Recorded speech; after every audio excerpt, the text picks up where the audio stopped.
بسم اللہ الرحمن الرحیم۔ اعوذ باللہ من الشیطان الرجیم، بسم اللہ الرحمن الرحیم، صلی اللہ علی رسولہ الکریم وآلہ الطیبین الاطہرین المعصومین۔ السلام علیکم ورحمۃ اللہ وبرکاتہ۔ طلاب کرام عزیز، کیسے ہیں؟ امید کرتے ہیں کہ آپ خیر و عافیت سے ہوں گے۔ دروس فی علم الاصول یعنی حلقہ ثالث کا سبق نمبر 34 آغاز کر رہے ہیں، جس میں عنوان قرار دیا گیا کتاب کی عبارت وَأَمَّا الْبُحُوثُ اللُّغَوِيَّةُ فَهِيَ يُمْكِنُ أَن تَقَعَ مَوْضِعًا سے لے کر المعانی الحرفیہ تک۔ طلاب کرام عزیز، آج کے درس میں جو کلی عنوان ہے وہ گزشتہ سے پیوستہ ہے، یعنی گزشتہ درس کا تکملہ ہے جو دلیل شرعی کی تقسیم بندی کے بارے میں اور اس کے بعد تقسیم بندی کی وضاحت کے بارے میں بحث چل رہی تھی۔ اس میں سے جو نقطہ آج ہے مباحث لغویہ، جو کہ مباحث تحلیلیہ کے مقابلے میں ہیں، ان کے مراحل کو بیان کیا جائے گا۔ آئیے عبارت کو ملاحظہ فرمائیں۔ شہید صدر فرماتے ہیں وَأَمَّا الْبُحُوثُ اللُّغَوِيَّةُ، گزشتہ درس میں آپ نے ملاحظہ فرمایا کہ مباحث لغوی الفاظ قرآن و حدیث سے بحث کرنا فَهِيَ يُمْكِنُ أَن تَقَعَ مَوْضِعًا لِلْبَحْثِ الْعِلْمِي فِي إِحْدَى الْحَالَاتِ التَّالِيَةِ، ممکن ہے یہ مباحث لغوی الفاظ مورد بحث واقع ہوں، مقام واقع ہوں بحث علمی کا، یعنی ان سے علمی بحث ہو سکے، لیکن ان حالات میں سے کسی ایک کے اندر جو یہ آ رہے ہیں۔ الحالۃ الاولی، پہلی حالت یا پہلا مقام، ان تکون ہناک دلالۃ کلیۃ کقرینۃ الحکمت، یعنی یہ تب مباحث لغویہ سے بحث ہو سکتی ہے جب وہاں پہ کلی دلالت ہو، پھر اس کے مصداق تلاش کیے جائیں یا اس کی پھر تطبیق تلاش کی جائے مصادق پر۔ مثلا کس طرح کلی دلالت کس طریقے سے کا قرینۃ حکمت ہے، جس طریقے سے قرینہ حکمت ہے۔ یہ طلاب کرام عزیز غالباً مقدمات حکمت کی جانب اشارہ ہے، یعنی مولا کا مقام بیان میں ہونا، مقام مذاق میں نہ ہونا، مقام اطلاق میں ہونا، مقام تقیید میں نہ ہونا وغیرہ۔ وَيُرَادُ اثبات ظہور الکلام فی معنی، اور اس سے دلالت کلیہ سے ارادہ کیا گیا ہے کہ کلام یہ ثابت کیا جائے کہ کلام ظہور رکھتا ہے معنی کے اندر، یعنی کلام کا اپنا معنی ہے اجزاء سے ہٹ کے، کا تطبیق لتلک القرینۃ الکلیۃ، جس طریقے سے اس قرینہ کلیہ کی تطبیق کرنا کسی مصداق پر، جس طریقے سے پھر واضح ہوگا کہ اس قرینہ دلالت کلیہ یا قرینہ کلیہ کی معنی موجود ہے۔ میں مثال وزارت اس کی مثال بیان کرتے ہیں جس میں اسے اچھے طریقے سے سمجھاتے ہیں۔ ان یقال بان ظاہر الامر هو الطلب النفسی للغیری، یہ طلاب اکرام عزیز امر کی جو بحث ہے کہ امر کا ظہور اولی کس میں ہے۔ دیکھیں، امر یعنی طلب نفسی، طلب ذاتی، طلب عالی عن الدانی، یہ یعنی بڑے کا چھوٹے سے، چاہے عمر ہو، مقام ہو، مرتبے کے لحاظ سے بڑا ہے، وہ طلب کرے کوئی چیز چھوٹے سے، تو یہ وجوب کے اندر اس کا ظہور ہے۔ اب فرماتے ہیں کہ امر مولا کا ظہور، امر جو کہ امر کا ظہور طلب نفسی ہے۔ طلب نفسی کس کو کہا جاتا ہے؟ یعنی وہ واجب، جو واجب ہو اپنی ذات کے لیے، دوسری چیز کے لوازم، جس طریقے سے نماز ہے، نماز ذاتاً واجب ہے، کسی کے لیے نہیں۔ اچھا، اس کا امر کا ظہور وجوب میں ہے، للغیریو، ظاہر امر واجب غیری نہیں، طلب غیری نہیں۔ اچھا طلب غیری کیا ہے؟ یعنی وہ واجب جو واجب ہو لیکن ذاتن واجب نہ ہو تو دوسرے کے لیے واجب ہو، وہ واجب ہے تو یہ بھی واجب ہے، جیسے کہ وضو نماز کے بنسبت، یعنی وقت نماز جب داخل ہو گیا، نماز کا وجوب جب ہو گیا تو وضو بھی فرض ہو گیا، چونکہ بغیر وضو نماز نہیں پڑھی جا سکتی۔ اب جب امر دائر ہو کہ امر کا ظہور واجب نفسی کے اندر ہے یا واجب غیری کے اندر، طلب نفسی کے اندر ہے یا طلب غیری کے اندر، تو یہاں پہ جو فیصلہ ہے وہ یہ ہے کہ اصل اولی یہ ہے کہ امر کا ظہور طلب نفسی کے اندر ہے۔ اس کے بعد فرماتے ہیں وَتَعَيِّنِ یو لَتَخْیِیرِ یو کہ واجب امر کا ظہور طلب تعینی ہے، یعنی واجب تعینی تخیری نہیں ہے۔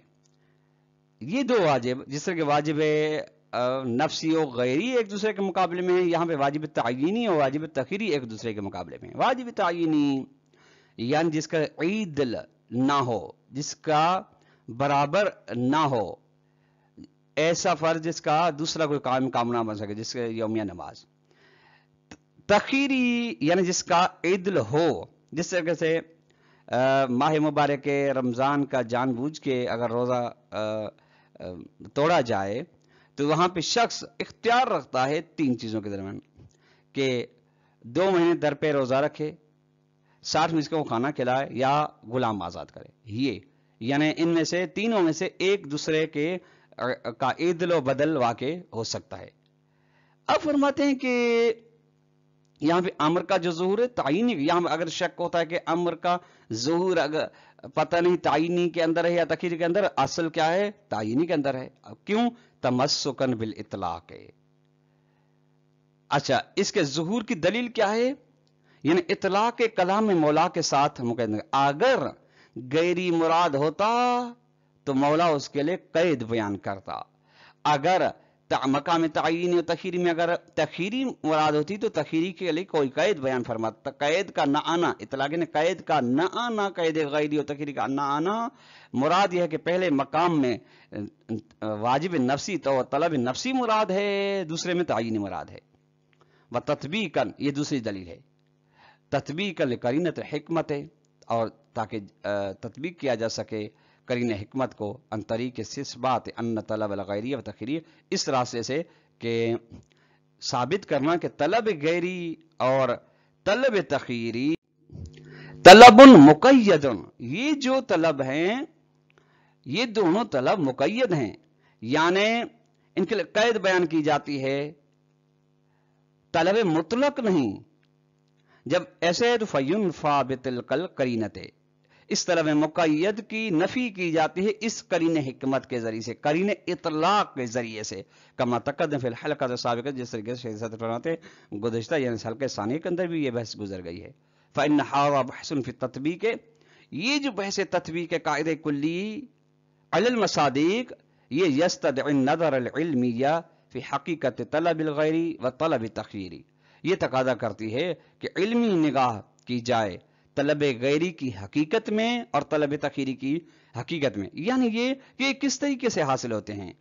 وہ اس بات ہے، اور نگاہ اس میں کیجیے گا، اس بات انہا من طلب المقید، اور حقیقی نظر یہ ہے کہ یہ ثابت کیا جائے کہ یہ دونوں طلب مقید ہیں، طلب مطلق نہیں ہیں۔ طلب مقید کے لیے جب تک کلام کے اندر، کلام کے ساتھ قید نہیں لائی جاتی تب تک وہ ثابت نہیں ہوتی، اگر بغیر قید کے آتی ہے تو وہ طلب مقید ثابت نہیں ہوتا۔ الحالت الثانیہ، تو ان حالات میں سے دوسری حالت و مرحلہ ہے کہ ان یکون المعنی متبادرا و مفروغا عن فہمی من اللفظ، کہ معنی جو ہے تبادر ذہنی رکھتا ہو اور مفروغ ہو، اس سے فارغ ہو، مفروغ عن ہو اس سے کہ یہ معنی سمجھ میں آ رہا ہے لفظ سے، یہ مسلم ہے۔ وَإِنَّمَا يَقَعُ الْبَحْثُ الْعِلْمِيُّ فِي تَفْسِيرِ هَذِهِ الدَّلَالَةِ، تبادر لفظ سے معنی کی جانب جا رہا ہے، یہ مسلم ہے۔ اب یہاں پہ اس مقام پہ بحث علمی اس دلالت کی تفسیر میں ہو رہی ہے کہ لفظ کس طریقے سے معنی پر دلالت کر رہا ہے. وَهَلْ تنشأ من الوضع، کیا یہ دلالت لفظ علی المعنی واضح کی وضع کے ذریعے سے ہے، چونکہ واضح وضع کیا ہے اس لیے تبادل ذہنی اس کی جانب جا رہا ہے، اور من قرینۃ الحکمت ہے، یا مقدمات حکمت کے ذریعے سے ہے، اور من منشأ ثالث، یا کوئی تیسری چیز بنیاد ہے، تیسرا منشا ہے، اس کے بارے میں بحث کی جاتی ہے، اس کی تفسیر کے بارے میں. ومثال ذلك، اس کی مثال ملاحظہ فرمائیں. فرمایا انه لا اشکال فی تبادل مطلق من اسم الجنس مع عدم ذکر القید، اس میں کوئی شک نہیں کہ مطلق کا تبادل ہوتا ہے اسم جنس سے جب قید ذکر نہ کی جائے. اکرم العالم، العالم مطلق ہے، اسے ہر قسم کا، یعنی اسم جنس ہے، اس کے ہر قسم کا عالم ذمہ آ رہا ہے، عالم عربی ہو، عجمی ہو، فاسق ہو، فاجر وغیرہ. جب قید ذکر نہ کی، یعنی یوں نہ کیا اکرم العالم العادل یا اکرم العالم العربی وغیرہ. ولیکن یبحث فی علم الاصول، لیکن علم الاصول میں یہ بحث کی جاتی ہے کہ ان ھذا حل ہوا من اجل وضع اللفظ للمطلق، یہ جو ہے کہ اس وجہ سے ہے کہ یعنی مطلق جو اس میں جن سے تبادر ذہنی ہو رہا ہے، یہ کیا اس وجہ سے ہے کہ لفظ کو وضع کیا گیا ہے مطلق کے لیے، اس لیے جیسے ہی اس میں جنس کے لفظ کو سنا جا رہا ہے تو مطلق ہی ذہن میں آ رہا ہے.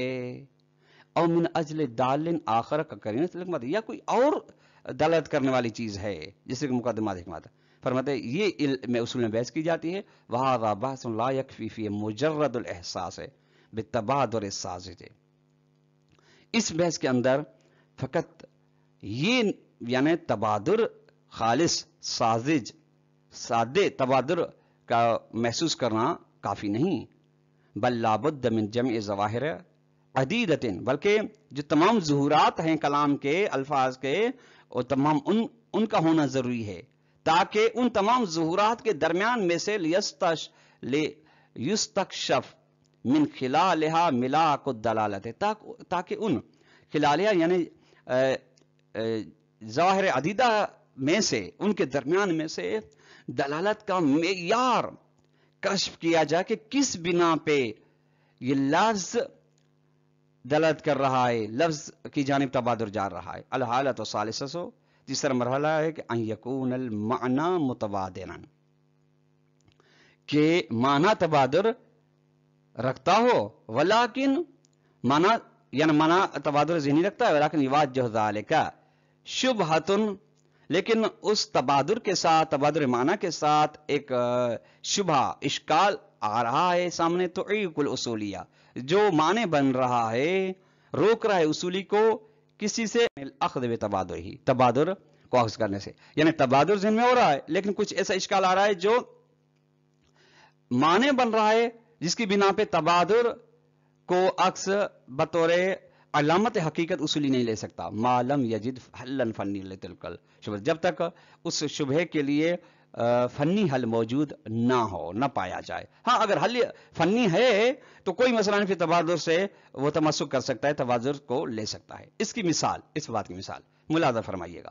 وہ مثال ذالک، اس مثال یہ کہ ان الجملۃ الشرطیہ تدل بتبادل العرفی علی المفہوم، آپ جانتے ہیں کہ دلالت جملہ شرطیہ دلالت کر تبادر عرفی کے ذریعے سے، یعنی عرف کے ذہن میں جملہ شرطیہ سنتے ہی اس کا مفہوم ذہن میں آ رہا ہے. دیکھیے ان جاء زید فاکرمہ، اگر آئے ان جاء کا زید فاکرم، اگر تیرے پاس زید آئے تو اس کا احترام کرنا، اس کا مفہوم ہے کہ اگر نہیں آتا تو اس کا احترام نہیں.